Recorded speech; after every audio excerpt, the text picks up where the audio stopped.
Assalamualaikum warahmatullahi wabarakatuh. Perkenalkan, nama saya Gali Ahdi Prakoso. Saya CPNS Penyuluh Perikanan, Satminkal Balai Pelatihan dan Penyuluhan Perikanan Tegal. Saya peserta Latsar e-learning Kolabjar angkatan 7 tahun 2021, Kementerian Kelautan dan Perikanan. Di sini saya akan memaparkan tugas saya dari tugas yang saya pelajari secara belajar mandiri yang di-share oleh tutor di Kolabjar. Saya akan membahas yaitu analisis isu kontemporer.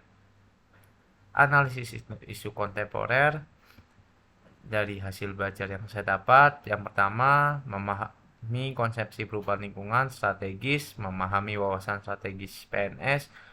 Yang ketiga, mampu berpikir kritis dalam menghadapi perubahan lingkungan strategis dalam menjalankan tugas jabatan sebagai pelayanan masyarakat.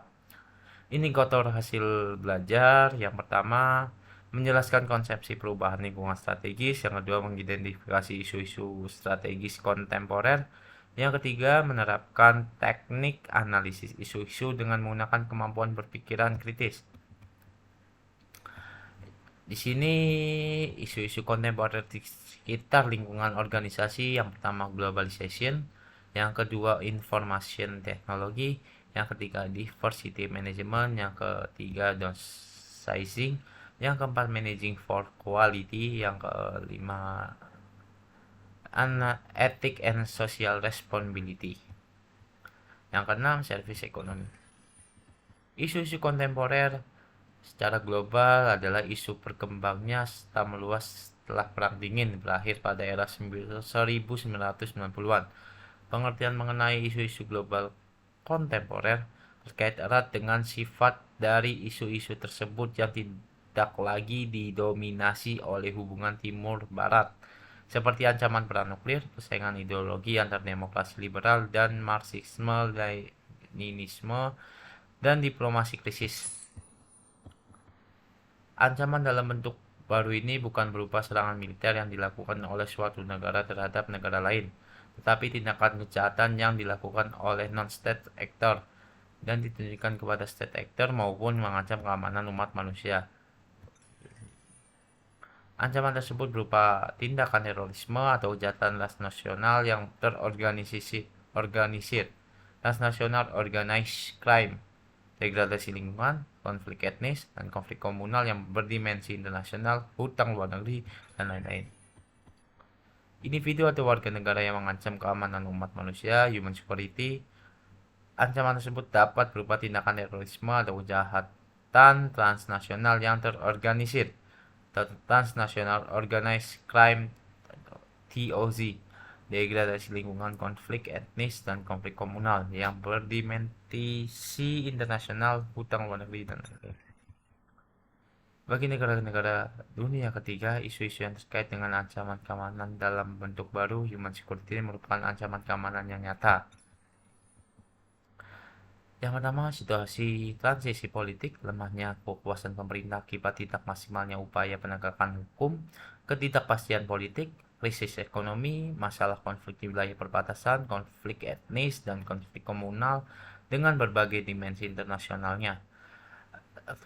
Persoalan disintegrasi bangsa. Yang ke-8, peningkatan jumlah pelaku terorisme. 9. Kemampuan melakukan tindakan ancaman terhadap human security, dan sebagainya. Sifat isu global kontemporer adalah sebagai berikut: non-konvensional, non-tradisional, non-militer, multidimensional, dan transnasional. Perkembangan isu global merupakan akibat dari perkembangan ancaman dari berbagai persoalan kontemporer yang bersifat non-konvensional, multidimensional, maupun transnasional sebagai berikut. Tersebut. Meluasnya persoalan global kontemporer ini juga didorong oleh perkembangan teknologi, terutama teknologi informasi dalam era globalisasi pasca Perang Dingin. Persoalan yang dikategorikan sebagai isu ancaman non-militer atau non-tradisional diantaranya adalah degradasi lingkungan, kesejahteraan ekonomi, organisasi kriminal, transnasional, migrasi penduduk. Next. Di sini proxy war perang di mana salah satu pihak menggunakan pihak ketiga atau kelompok lain untuk berperang melalui berbagai aspek ipolexosput dan aspek lainnya. Tidak bisa di Indonesia sendiri ada proxy war juga. Tidak bisa terlihat siapa lawan atau kawan dilakukan non-state actor, tapi dikendalikan oleh state. Peran pemimpin sangat strategis dan menentukan. Nah, proxy war ada di Indonesia? Tentu saja ada. Contohnya lepasnya Timor Timur. Demonstrasi buruh di mana-mana mengajukan tuntutan dengan cara intimidasi. Penyalahgunaan narkoba salah satu isu juga yang masuk dalam isu kontemporer. Waspada media massa atau media sosial, disinformasi, fitnah, penyesatan, provokasi, pengalihan isu, dan pembunuhan karakter menggunakan isu yang tren, saling curiga melakukan Pancasila seperti beberapa organisasi atau ormas yang meragukan tentang Pancasila yang sedang dibahas dulu masalah organisasi terlarang yang dilarang oleh pemerintah karena meragukan nilai-nilai Pancasila. Meruntuhkan percaya diri, nasionalisme, dan delegitimasi pemerintah. Tunjukkan bahwa kita manusia memiliki gigi yang kuat dan kita juga masih memiliki martabat. Soekarno. Ini adalah kata-kata Soekarno, pahlawan proklamator Indonesia. Indonesia emas dapat diraih bila kita memiliki integritas nasional yang tinggi. Nah, sini ada 10 karakteristik integritas, saya ambil poinnya. Anda menyadari bahwa hal itu penting, Anda menemukan benar-benar putih, Anda bersedia mengambil bertanggung jawab, Anda menciptakan budaya kepercayaan, Anda bisa menepati janji, Anda peduli terhadap kebaikan yang lebih besar, Anda jujur namun rendah hati, Anda bertindak bagaikan tengah diawasi, Anda bekerja sama berdasarkan integritas pada konsisten. Pimpinan masa depan jujur, dapat dipercaya, bersih, kompeten, integritas, komitmen, konsisten, kooperatif, berpenampilan tegas, berwibawa, memiliki track record, citra, reputasi, kinerja yang baik. Isu konsekuensi atas beberapa tindakan dilakukan oleh beberapa yang dapat menghasilkan negosiasi dan penyelesaian sektor swasta. Isu sebuah masalah yang dapat terpecahkan yang siap diambil keputusannya. Isu adalah suatu hal yang terjadi di dalam maupun di luar organisasi yang apabila tidak ditangani secara baik akan memberikan efek negatif. Barry Jones and Cass. Kontemporer, suatu hal yang modern yang eksis dan terjadi dan masih berlangsung sampai sekarang atau segala hal yang berkaitan dengan saat ini. Environmental scanning, problem solving, analisis. Citra isu ada aktual, benar-benar terjadi, kelayakan, isu yang menyangkut hajat hidup orang banyak, problematik, isu yang memiliki dimensi, kelayakan, isu yang masuk akal. Teknik analisis yang digunakan ada urgensi, seriousness, dan growth. Perubahan sesuatu yang tidak bisa dihindari dan menjadi bagian dari perjalanan peradaban manusia.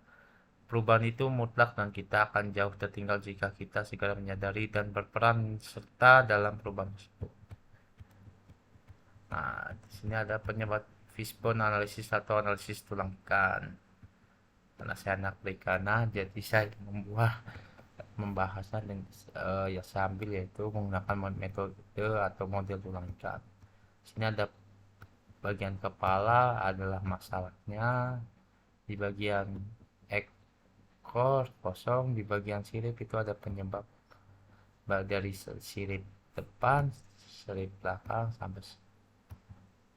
Nah, di sini fishbone analisis tulang ikan, faktor guru, faktor staff, faktor siswa, faktor eksternal, faktor tim, faktor komunikasi, faktor lingkungan kerja, faktor organisasi, dan manajemen.